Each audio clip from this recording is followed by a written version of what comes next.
Well, good afternoon, Lakeview family. This is Danny here. So glad to be able to join with you guys today for a little Lakeview TV. As you can tell, I am clearly not in Indiana. I'm someplace green. Not quite there yet with Indiana, but it's getting there. Spring is on the way, which is awesome. Awesome to hear. Awesome news. Always love spring. It's one of my favorite seasons when everything just comes back to life. So today we're talking learning. What are we going to learn today? Well, obviously can't teach you something at camp because I'm not at camp, but I do have my bike with me, and biking is one of my favorite activities. It's something that we love to do at the villages. If you've ever been on the bike trip, either you love it or you don't like it so much, but I love biking. It's a super fun thing to do, and it's also one of the few activities that we can really do right now that it's great to get outside, get some exercise, and you can avoid, getting in close contact with other people. You can still get out on your bike and enjoy it. So how do you get your bike ready for the spring season? When you pull it out of your garage, hasn't been down there all winter, what can you do to make sure that your first ride is a great ride? Well, I have my bike here today, and we're just going to talk through a few things that you can do or should look for when you pull your bike out of the garage. Alright guys, so this is my bike here. This is Leo for short.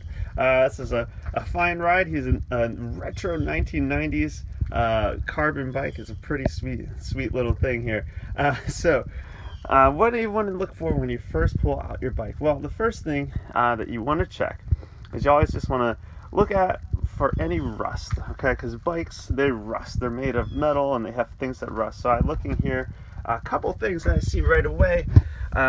This is one of my derailleur cables, shifting cables. You see how it's nice and rusty here. That's no good. We don't like that. That's going to gunk up our cablings, and it's going to make our housings get all gunky, and our shifting isn't going to be smooth. So that's something that's a little bit harder to do. You're probably going to have to take that to a bike shop. But you can get these cables replaced. It's not expensive, really cheap, easy to do, and that will make your ride much more enjoyable with some smooth, easy shifting. So check those cables, look for any rust. You've got two derailleur cables, and you also have your brake cables. I can see up here my brake ones aren't rusty, so those are good. Next thing I want to look for, we love riding our bikes, we love going fast, but we also love stopping. Stopping is a very useful thing when it comes to riding a bike. So we get down in here and we want to look at our brake pads. So on our brake pads here, just you can see this little line, that's the mark there where we want to look at replacing our brake pads. Those are some really easy things to do yourself, but you can also take it to a shop, have them do. All you have to do to replace brake pads is take this screw out, it pops out, and you just pop a new one in there. So brake pads are pretty cheap and easy to replace if you need to. Now, as those brake pads are getting worn down here, one thing that you might consider if you feel like you're not having enough braking power, you're having to squeeze those brake levers a little too hard, is making an adjustment on your brake cable. And how you do that, really simple here. You loosen up this little screw, and you use an Allen wrench for that. What you're going to do is you just pull this cable through just a little bit further. You don't need to do too much. Always make small adjustments. You can always continue adjusting, but just pull this cable down a little bit tighter, and while you're doing that, go ahead and tighten this screw back up. And what that will do is it will pull these two brake calibers closer together and give you a little tighter grip on there, so you won't have to squeeze your brake handles and brake levers quite as hard.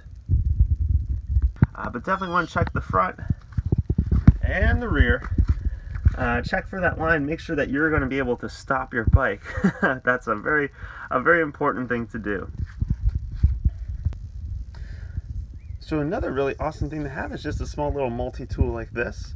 I carry one with me when I ride as well. All of our counselors take one when we go on our bike trips.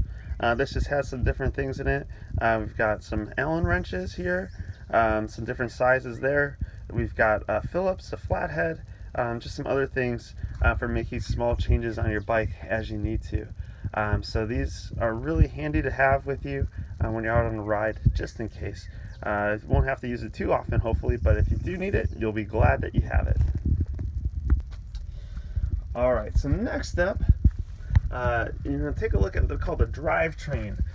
Just like you look at the engine of a car, this is the engine of your bike. It's also you are your own engine. So a couple things. First of all, you want to take a look at your chain. You want to make sure that your chain, mine is nice and dirty. That's not good. So I want to wash it. I want to rub it down. You can use some different things on the market there to clean your chain. But you can wash that chain, rub it down with a good rag just to take off some of that gunk and grime there. Then you want to make sure to lube it up really nice and good. That keeps your chain running freely. So make sure that you get some good lubrication, and you want to just, I find the best way to put it on is you just kind of put that bottle right here and you just run your chain backwards through there, nice and easy like that, and just get a good amount of lube all the way around on your bike. So you want to make sure to get that chain nice and lubed up. Also, you come and check your back cassette. This is called the cassette back here.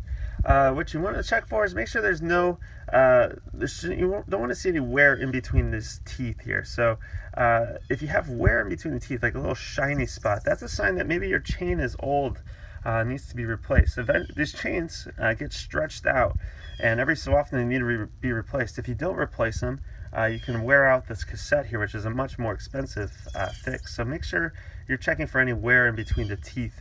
Again, it will show up as a shiny spot. You don't want to see any shiny metal in this little valley between the teeth here. That's a sign that maybe your chain needs to be replaced.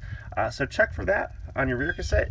On the front, you can check there as well. It's much less likely to happen up there, but you want to check the front as well.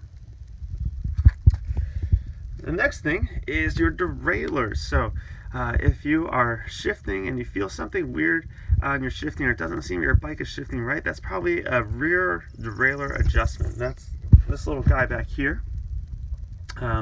There's a couple things that you can do. If you find that your chain is falling off, there's two little screws you're going to see on your derailleur.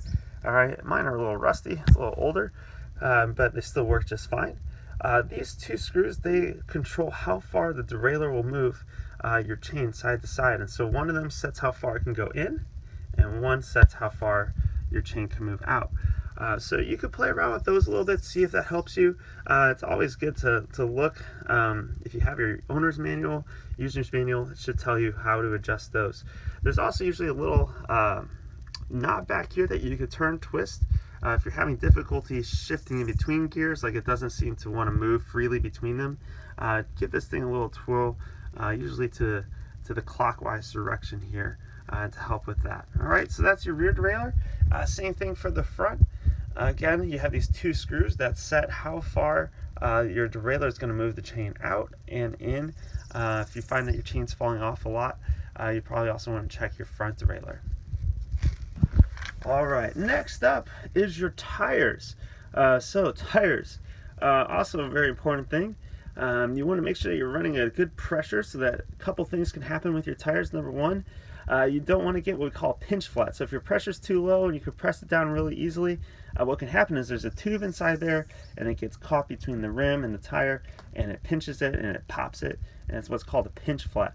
But the other thing is you don't want to run your pressure too high, because it will give you a really rocky ride. It could be uncomfortable because your tires are kind of your suspension system. They absorb a lot of just vibrations from the road and stuff like that. So on these road tires here, I run my pressure around 110 psi. If you're running a bigger tire, you're going to run a lower pressure, probably somewhere around 40, 45. Every tire has markings on it that will tell you what PSI they recommend. I'm trying to find, mine are here. So mine has a maximum PSI of 116, so I don't want to go above that. Your tire should have that as well. So make sure to check that.